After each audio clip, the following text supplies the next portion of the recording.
कहानी का शीर्षक है बुढ़ापा सभी को आना है। निशिकांत जी अब काफी बूढ़े हो चुके थे। खाना खाते समय हाथ कांपते रहते थे उनके, तथा बगैर सहारे के चला नहीं जाता था निशिकांत जी से।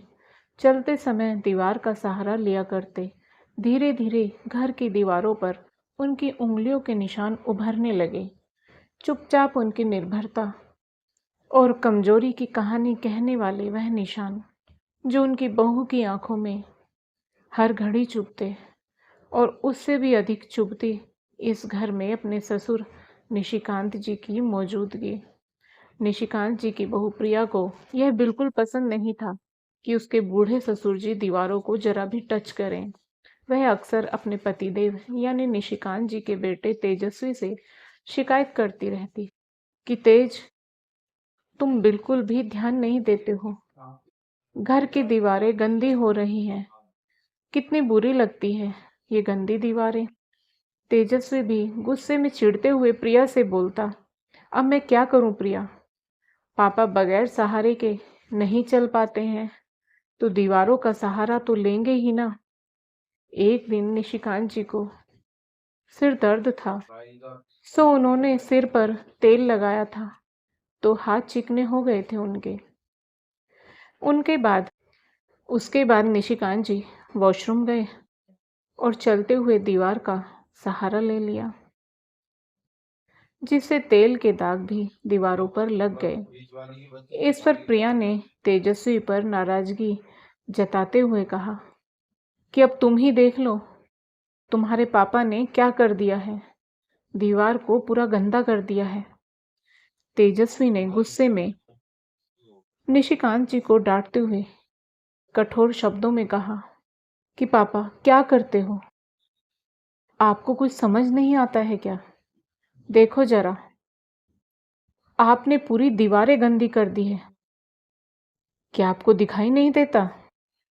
पापा, मैं आपसे कह रहा हूं, अब से दीवार को बिल्कुल भी न छुएं। बेटे की गुस्से से भरी फटकार सुनकर निशिकांत जी चुप हो गए। उनकी आंखें भर आई। आंखों से बेशुमार दर्द छलकने लगा, परंतु बहू बेटे को कोई शर्मिंदगी महसूस नहीं हुई। बेटे की फटकार के बाद से निशिकांत जी ने दीवार का सहारा लेना छोड़ दिया, परंतु कोई सहारा न मिलने के कारण एक दिन बाथरूम से निकलकर कमरे में जाते हुए संतुलन बिगड़ने से निशिकांत जी गिर पड़े और उनके कूल्हे की हड्डी टूट गई। उनकी सर्जरी हुई, परंतु बुढ़ापे के शरीर और कमजोरी ने साथ नहीं दिया, और कुछ ही दिनों में निशिकांत जी सबको अलविदा कहते हुए इस संसार से चले गए।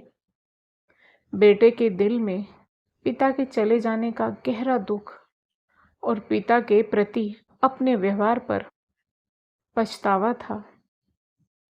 तेजस्वी पिता की वो नजरें नहीं भूल पा रहा था। पिता की उन नजरों में तेजस्वी के व्यवहार के प्रति शिकायत थी, दुख भी था। तेजस्वी स्वयं को माफ नहीं कर पा रहा था। निशिकांत जी की मृत्यु के कुछ समय बाद तेजस्वी और प्रिया ने घर पेंट करवाने का सोचा। जब पेंटर घर को पेंट करने के लिए आए, तो तेजस्वी का बेटा निशिकांत जी का पोता, जो अपने दादाजी से बहुत प्यार करता था, वह दीवार के उन हिस्सों को पेंट नहीं करने देना चाहता था जहां पर उसके दादाजी के हाथों के निशान थे। वो पेंटर भी बहुत समझदार और रचनात्मक थे। उन्होंने आश्वासन दिया कि वे उन निशानों को नहीं मिटाएंगे, बल्कि उनके चारों ओर बहुत सुंदर सा गोल डिजाइन बना देंगे, ताकि वे दीवार की सजावट का हिस्सा बन जाए।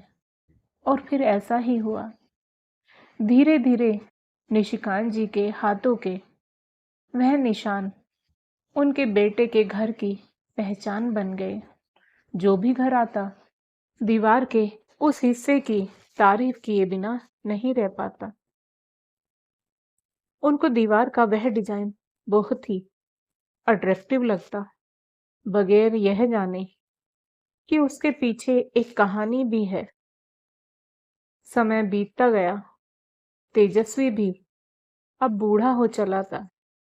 उसके बेटे की शादी हो चुकी थी। एक दिन चलते समय तेजस्वी भी तेजस्वी को भी दीवार का सहारा लेना पड़ा।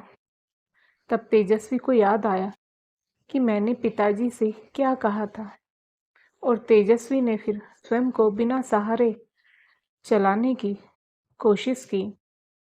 तेजस्वी का बेटा ये देख रहा था, तो वह तुरंत तेजस्वी के पास आया और बोला, पापा, आप दीवार का सहारा ले लीजिए, ऐसे आप गिर सकते हैं।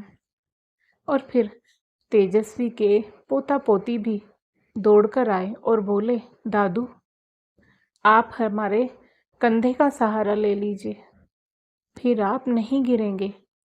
यह सुनकर तेजस्वी की आंखों से आंसू बहने लगे। वो सोचने लगा कि काश मैंने भी अपने पापा के लिए यही किया होता।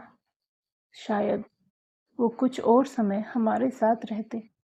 मेरे पोता पोती ने मुझे सोफे पर बैठाया और फिर मेरी पोती अपनी ड्राइंग बुक ले आई। उसने मुझे दिखाया। उसकी टीचर ने उसकी पेंटिंग की बहुत तारीफ की थी।